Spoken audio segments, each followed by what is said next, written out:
인터콥 부동산 관련 이슈보다 더 심각한 문제는 바로 이겁니다.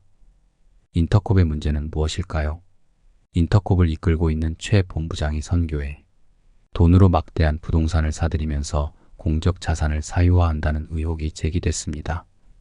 이렇게 인터콥이 대규모 부동산 관련 이슈로 떠들썩합니다. 부동산 명의를 대표 명의로 할 수도 있는 것이고요. 단체 이름으로 할 수도 있을 겁니다. 단지 인터콥 대표 명의로 되어 있다고 어떤 문제가 있다고 볼 수는 없을 겁니다. 교회도 담임 목회자 명의로 거래하는 경우가 있습니다.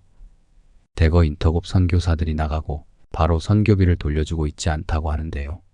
그것도 회계 처리를 하고 주기에 시간이 걸릴 수 있습니다. 너무 재촉하거나 조금 늦게 준다고 재정 비리가 있다고 말하기 쉽지 않습니다. 인터콥의 진짜 문제는 무엇일까요? 신학적, 교리적 불건정성 문제입니다. 이런 문제로 인터콥은 합신교단을 통해 이단으로 지정되었습니다. 극단적 세대주의 종말론, 신사도 운동, 백투 예루살렘 운동 등으로 이단성 지적을 받아왔었습니다. 합신 이단위에서 이단으로 정죄받자 인터콥은 합신 총회 107회를 피고로 인터콥 선교회가 이단임을 확인한 결의를 취소하라는 소를 서울중앙지법에 제기했습니다. 예장 합신총회가 2022년 9월 인터콥을 이단으로 규정했기 때문이었습니다. 이에 인터콥은 총회 결의의 절차상 하자와 내용상 하자가 있다며 결의 취소 소송을 냈습니다. 내용상 하자 내용은 이러했습니다. 이단 사이비 대책위원회 유영권 목사님이 작성한 보고서에 허위 사실이 적시되어 있다는 것이었습니다. 그러나 서울중앙지법 제3신민사부는 11월 14일 원고 재단법인 인터콥 선교회의 청구를 각하했습니다. 인터콥이 제기한 이단 결의 취소 청구를 받아들이지 않았습니다. 이단 결의로 인해 사법상의 권리가 실질적으로 침해되었다고 보기 어렵다는 취지였습니다. 인터콥이 이렇게 예장 합신 교단을 상대로 소를 제기한 이유는 무엇이었나요?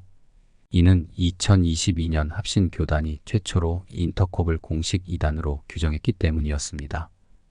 그것으로 인해 인터콥 활동이 적지 않게 좁아졌기 때문이라고 보았기 때문이었습니다. 그러나 인터콥이 교단과 이단 연구가들과 법정 싸움을 벌일 것이라는 것은 이미 예고된 바 있었습니다. 인터콥은 2022년 4월에 진행된 인터콥 이단성 특별 기자회견에 대해 강하게 반발하며 이단 연구가들에게 법적 소송을 할 것임을 밝힌 바 있었습니다. 그때 발제자로 나선 최삼경 목사 예장통합전 이대위원장, 진용식 목사 예장합동, 한국기독교의단 상담소협회 대표회장, 서영국 목사, 고신총회의단 연구소 소장 등을 상대로 민형사상, 책임을 비롯한 모든 법적 조치를 즉각 시행할 것이라고 내용 증명을 보낸 바 있었습니다.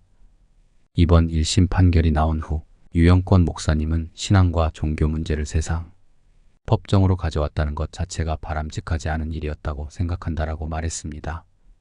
무엇보다 모든 교회와 개신교단은 정통신학을 훼손하는 다른 사상으로부터 교회와 성도를 보호해야 할 사명이 있는데 예장합신의 이번 이단 결의도 그런 입장에서 행한 일이었다고 밝혔습니다.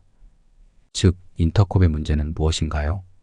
부동산 관련 이슈보다 신사도, 개통, 정통신학을 훼손하는 이단이라는 것입니다. 실제로 예장합신 외 다른 교단들 역시 인터콥의 활동과 관련해 참여금지 혹은 참여자제, 교류, 단절, 불건전단체 규정 등을 결의했습니다. 사실 저도 최바울 대표가 한창 활동할 때 만나보았습니다. 제가 있는 곳에서 집회를 한다고 하여 참석도 해보았습니다.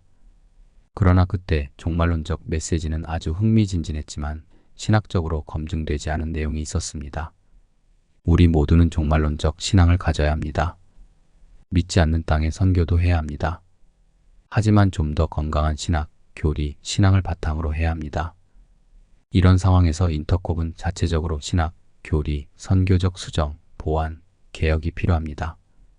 인터콥 초창기 선교를 향한 마음이 다시 회복되어지길 소망합니다. 그러나 불건전한 신학, 교리, 선교적 전략은 예의주시해야 합니다.